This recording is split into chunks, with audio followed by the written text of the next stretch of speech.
ingia vitani kupigana na Goliati, kuna vitu alivyovifanya. Haleluya, amen. Kitu cha kwanza, alimpiga Goliati akaanguka, lakini alijua kwamba sijamaliza, kwa sababu Baba aliniagiza vitu viwili. Kitu cha kwanza aliniambia, ninapoenda kuangalia ndugu zangu, nimpelekee habari zao na nimpelekee arabuni au kitambulisho kwamba bado weko wazima. Sasa jambo nitakalofanya ni nini? Baada ya Goliati kuanguka, Biblia inasema akapiga mbio akampandia. Baada ya kumpandia, akachukua upanga akakata kichwa. Haleluya, amen. Hicho kitu alienda nacho. Haleluya, amen. Watu wanaanza mwambie, wanasema Daudi anaua watu 1000, Sauli anaua watu 100. Haleluya. Moja kwa moja hicho kitu hakukitupa.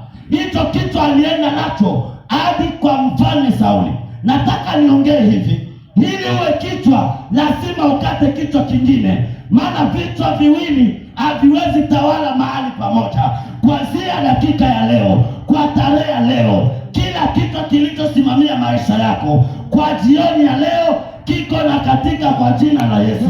Na Bwana anaenda kukuinua wewe ili uwe kichwa kila mahali utakapofika. Yes. Kuna vitu ambavyo hautafikia kama hivyo vitu hautakomesha. Sauli ndiye aliyemruhusu Daudi aenda pigana, ni vile.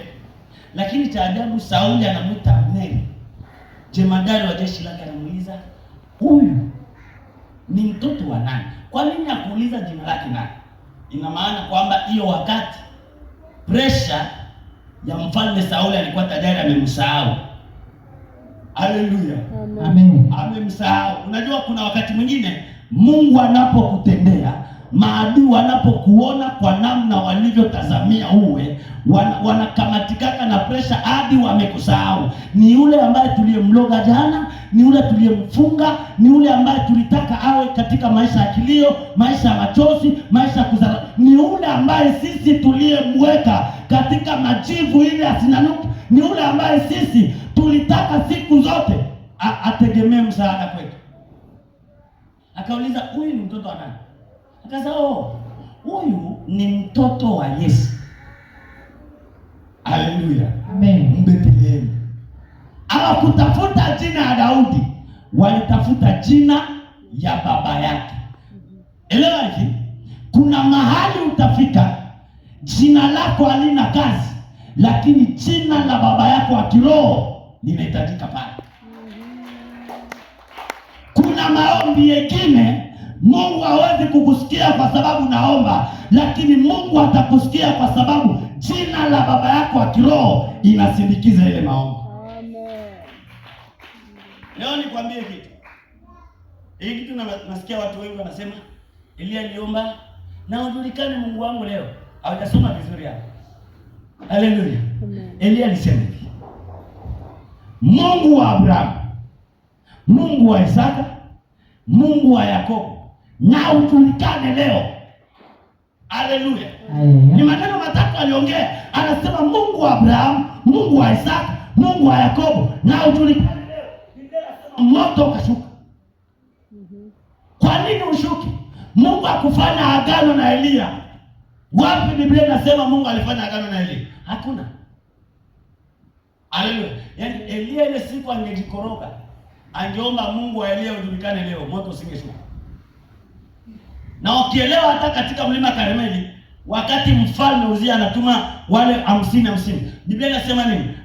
Walikuwa wanamwambia, wewe mtumishi wa Mungu, tunakuamuru ushuke. Wanasema, kama mimi ni mtumishi wa Mungu kweli, moto ushuke. Hapo anasema kama mimi ni Elia. Kama mimi ni mtumishi wa Mungu kweli. Yaani alikuwa anatamani kumwambia Mungu, kweli niko mtumishi wako. Na ni jambo lilifanya hata Elisha. Biblia inasema wakati anatoka kuachana na Elia, wakati Elia ananyakuliwa, anapita Yeriko. Biblia inasema wana wa Yeriko wakaanza kumfuata, wakaanza kumwimbia, wakalibala. Akasema, kama ningekuwa mtumishi wa Mungu kweli, na dubu wangetoka. la kuwararua watoto. Haleluya. Kama ningekuwa mtumishi wa Mungu kweli, na dubu wangetoka na kwa Biblia inasema alipomaliza kusema dubu wawili tike wakatoka wakawararua wale watoto. Haleluya. Amen. Yaani kwamba nikutamani kumwambia Mungu, je, niko mtumishi wako kweli?